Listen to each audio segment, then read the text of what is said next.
232 ہجرہ میں 11ویں امام کی ولادت ہوئی ہے اور 254 میں امام کی امامت کا دور شروع ہوا ہے، یعنی 10ویں امام کی شہادت 254 ہجرہ میں ہوئی ہے۔ پس 232 ہجرہ میں امام کی ولادت ہوئی، 254 میں امام کی امامت کا دور شروع ہوا۔ 6 سال دور امامت ہے، 254 سے لے کر 260 ہجرہ میں 11ویں امام کی شہادت ہو گئی اور 12ویں امام کی امامت کا دور شروع ہو گیا۔ 6 سال دور امامت ہے 11ویں امام کا۔ اس 6 سال میں تقریباً سارے وقت یعنی بہت کم روایتیں ایسی ہیں جس میں امام لوگوں کے سامنے عمومی طور پر ظاہر ہوئے ہوں، بہت کم ایسا ہوا ہے۔ معمولاً 2 دفعہ 2 مقامات ایسے تھے جب لوگ 11ویں امام کی زیارت کر پاتے تھے، ورنہ معمولاً لوگ 11ویں امام کی زیارت نہیں کر سکے، اور اس کی وجہ بھی یہ تھی کہ 9ویں امام کے بعد سے اہل بیت نے غیبت کبریٰ کی تیاری شروع کر دی تھی۔ 9ویں امام کے بعد سے غیبت کی تیاری شروع ہو گئی تھی، یعنی 10ویں امام کو بہت کم لوگوں نے دیکھا، 11ویں امام کو اور کم لوگوں نے دیکھا، اور 12ویں امام کو ظاہر پھر غیبت کا دور شروع ہو گیا۔ تو 10ویں امام کے بعد سے یہ تیاری 9ویں امام کے بعد سے یہ تیاری شروع ہو گئی تھی۔ 11ویں امام تک پہنچتے پہنچتے بہت خاص لوگ تھے جو 11ویں امام کی زیارت کر پاتے تھے۔ 2 موقع پر 11ویں امام لوگوں کے سامنے ظاہر ہوتے تھے۔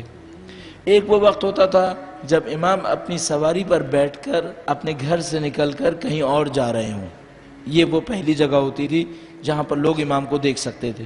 تو لوگ معمولاً سڑک کے اطراف میں اگر پہلے سے پتہ چل جاتا تھا کہ امام یہاں سے گزریں گے تو 2 طرف کھڑے ہو جاتے تھے اور امام کی زیارت کرتے تھے، اور اس طریقے سے لوگ 11ویں امام کو دیکھ پاتے تھے۔ اس میں کچھ واقعات ایسے بھی ہیں کہ لوگ سڑک کے کنارے کھڑے ہو گئے، کسی نے امام کو دیکھ کر دل میں کوئی دعا کی اور امام نے اس کی دعا کو پورا کر دیا اور کہا کہ تمہارا یہ کام ہو جائے گا۔ دوسرا موقع ایسا تھا کہ امام کسی معجزے سے مومنین کو حکم دے دیا کرتے تھے کہ جمع ہو جاؤ اور میں تمہارے درمیان پہنچ جاؤں گا۔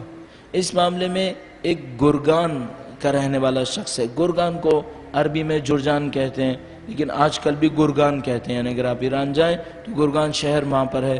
گرگان کا رہنے والا ایک شخص ہے، اس نے ایک روایت کی ہے کہ میں امام سے ملنے کے لیے گیا اور امام علی مقام نے فرمایا کہ تم یہاں کے بعد حج پہ جاؤ گے، اس کے بعد تقریباً 170 دن کے بعد اپنے علاقے میں پہنچو گے، جس دن پہنچو گے جمعے کا دن ہوگا اور شام کے وقت میں دن کے آخر میں مومنین کو جمع کر لینا، میں آؤں گا، جو بھی ان کی حاجات ہوں، جو بھی سوالات ہوں وہ ہمارے سامنے رکھیں، ہم ان کو پورا کر دیں گے۔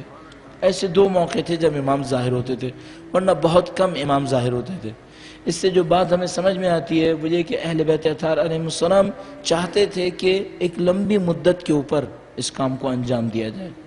اہل بیت کے کام میں معمولاً ہم دیکھتے ہیں کہ بہت کم مدت کے کام بہت کم تھے، معمولاً کام ایسے تھے جو لمبی مدت کے اوپر ہوا کرتے تھے۔